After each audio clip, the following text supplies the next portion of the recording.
All right, guys, leaving cabin 3, heading to cabin 4. I think today's only like 4.5 miles. Let's just call it 5.5. We've been adding a mile every day, and I think everybody who does this trip should. No matter what you see, add a mile, because if you think you're only doing 4.5, and when you hit 4.5, you are gonna be disappointed. Call it 5.5 and keep moving. All right, guys, GoPro's taking over now.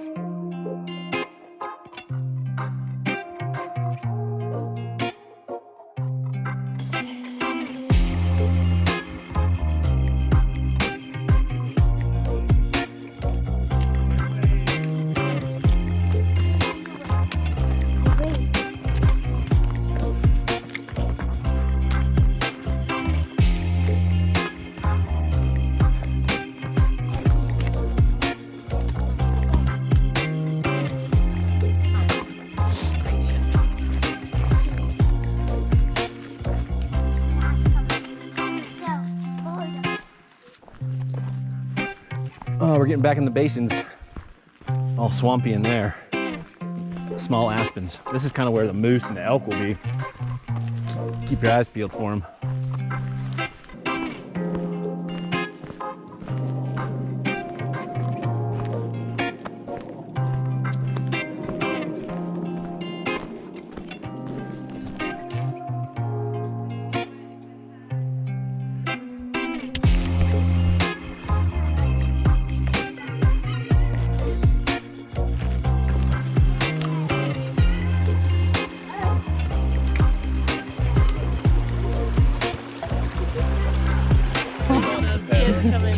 Oh yeah. Come over here. There's supposed to be water here too. Oh, right up here?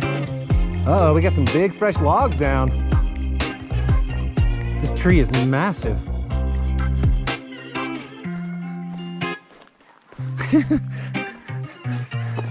Can't do that with these big backpacks on. Gotta go around. If you try to dip down, you'll tear your back up.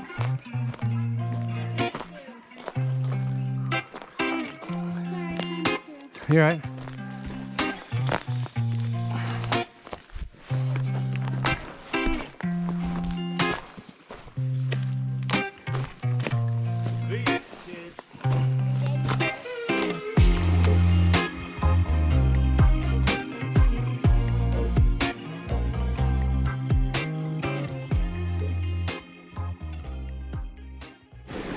All right, Nixon, you're up next. Turn around. You're the river crossing champion.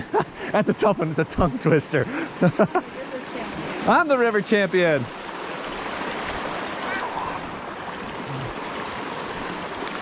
Whew. Gorgeous mountain stream right there. Incredible. There's that view there.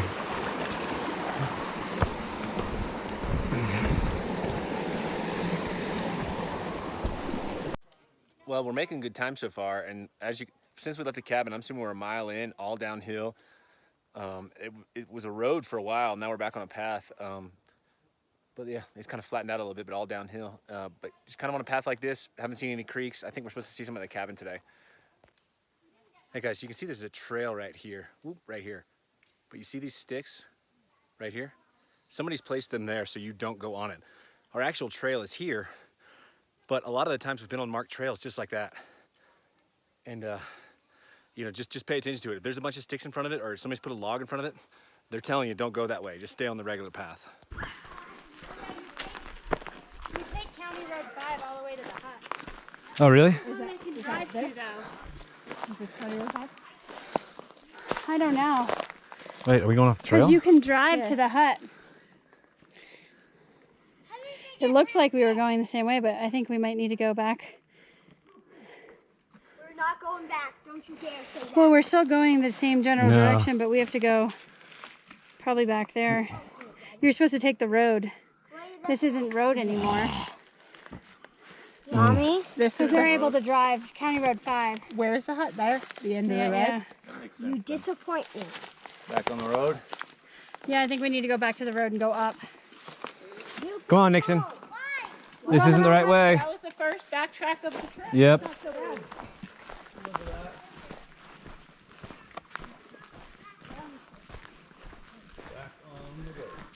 On the road again. Can't wait to get on the road again.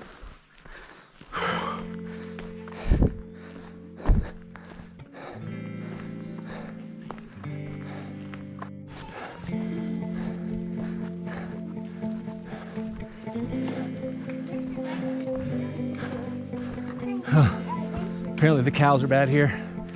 I don't know where they are. They're not. All right, guys, we've got a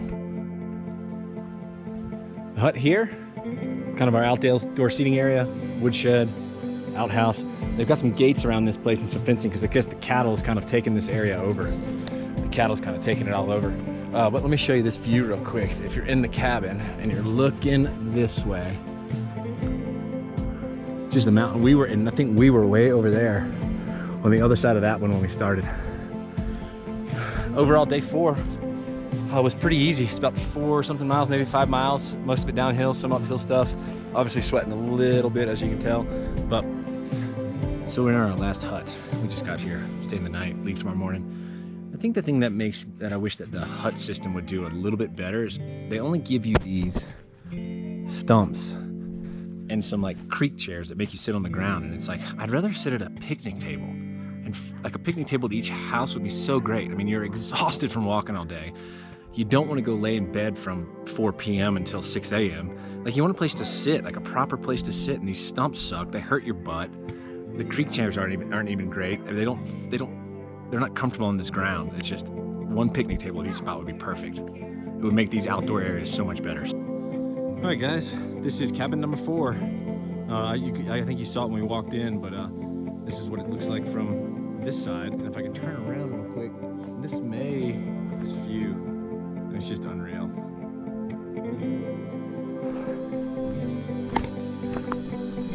Here's the view from cabin 4.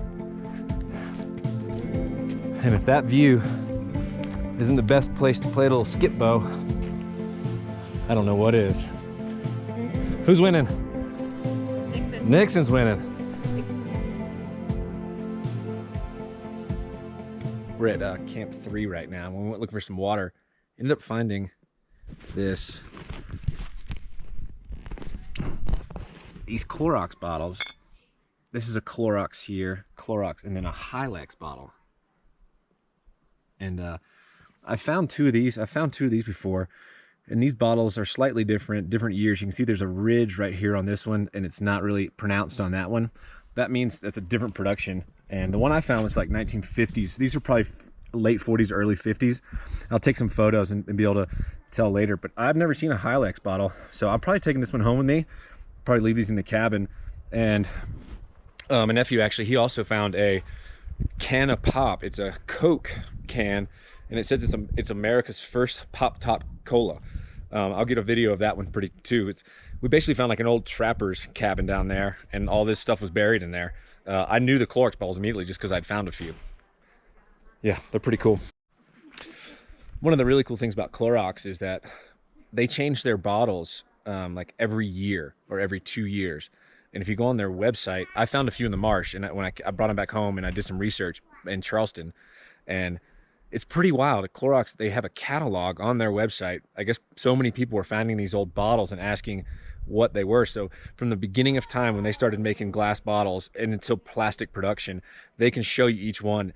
And like I was telling you, that little ridge around the top, right where that kind of like the dotted top right there, that's a differentiator. Like that could be 1947, and then the one with no ridge would be 1948, or like I can even tell like the Clorox fonts are a bit bigger on one bottle versus the other, and there's some dashes where the seams are, like so the seams go down the bottle, and there's some dashes like this. On one of them it's large, one of them it's very small, and those aren't mistakes by any means. These guys they had some pride in their bottles, and enough that they probably sold it to Hylax too. So it sucks, man, because that's really cool. I mean, that's some cool stuff, and it'd be nice if they still made stuff like that, but I totally get it. Amber glassware is not cheap these days, probably.